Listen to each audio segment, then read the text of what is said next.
Selamat siang pemirsa, Anda menyaksikan Headline News pukul 14 waktu Indonesia Barat. Pembacaan pledoi terdakwa kasus suap pengadaan proyek di Kemendiknas dan Kemenpora, Angelina Sondak, dibagi dalam 2 tahap. Tahap pertama, Enji membacakan pledoi pribadinya, sedangkan pengacara Enji, Teguh Nasrullah, juga telah mempersiapkan pledoi untuk kliennya setebal 300 halaman. Informasi selengkapnya akan disampaikan oleh Melvia Mayfitri langsung dari Pengadilan Tipikor Jakarta. Melvia, bagaimana isi pledoi Angelina Sondak yang telah dibacakannya tadi? Iya, Gilang, pembacaan pledoi Angelina Sondak pertama kali itu dibacakan oleh Angie sendiri setebal 38 halaman dan 7 lampiran.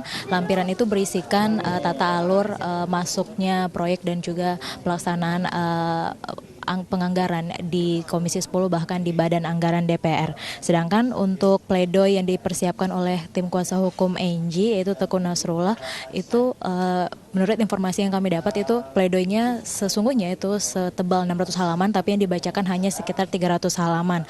Sedangkan untuk sidangnya sendiri sampai sekarang masih berlangsung karena tadi sempat diskor selama lebih kurang 1 jam untuk break makan siang dan sholat zuhur.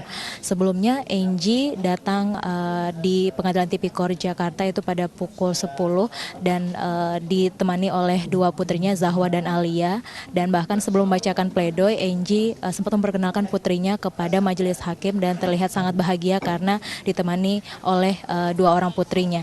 Sedangkan Angie sendiri membacakan pledoinya itu sampai menitikan atau juga sampai sambil menangis karena Angie mengatakan bahwa dirinya tidak bersalah, dan kami mencatat ada beberapa poin penting dari pledoi atau nota pembelaan yang disampaikan oleh Angie. Yang pertama, Angie mengatakan bahwa keterangan saksi itu tidak benar, banyak keterangan yang bohong, dan yang kedua itu hasil pengujian kebenaran tuduhan dalam persidangan itu dari 16 transaksi dengan jumlah 32 miliar, tidak satu rupiah pun diterima oleh Angie, dan Angie juga menyangkal seluruh keterangan Mindo maupun Muhammad Nazarudin, rekan separtainya di Partai Demokrat sebelumnya, dan kalaupun Angie harus dihukum, Angie mempertanyakan bagaimana bisa tuntutannya dan hukumannya nanti lebih berat daripada tuntutan yang diberikan kepada Muhammad Nazarudin.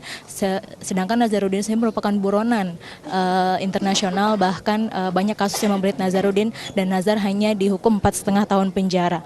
Angie juga sempat mengatakan kepada majelis hakim dalam pledoinya bahwa Angie sempat sangat terpukul dan terpuruk karena kasus yang membelitnya ini, karena tujuan awalnya memasuki dunia perpolitikan adalah untuk mengabdikan diri kepada masyarakat, dan bahkan Angie mengatakan bahwa dirinya sempat berpikir untuk mengakhiri hidupnya selama ada di penjara, namun atas dorongan dari keluarga dan juga 3 orang anaknya, Angie berhasil untuk bertahan dan survive sampai sekarang, sehingga Angie memohon keadilan kepada majelis hakim. Terpaan badai kehidupan. Saya sadar betul bahwa semua orang pasti mengalami ujian dan cobaan dalam menjalani hidupnya. Saya pun berusaha menapaki jalan pahit yang bagi saya tidaklah mudah. Satu persatu cobaan mulai menghampiri saya dan datangnya bertubi-tubi. Pada awal 2011, suami saya yang saya cintai menghadap Sang Khalik, sehingga saya harus membesarkan ketiga anak saya sebagai single parent dan juga berperan sebagai ayah bagi mereka. Di tengah upaya saya untuk terus bersemangat hidup, masalah hukum datang, dan masalah ini begitu berat. Saya tidak mempunyai pengetahuan dan informasi yang banyak perihal apa yang sebenarnya terjadi. Bahkan pada awal saya diwawancara majalah Tempo mengenai keterlibatan saya di Wisma Atlet, saya langsung mengatakan bahwa saya berani disumpah pocong, dan saya minta agar supaya saya jangan dikorbankan.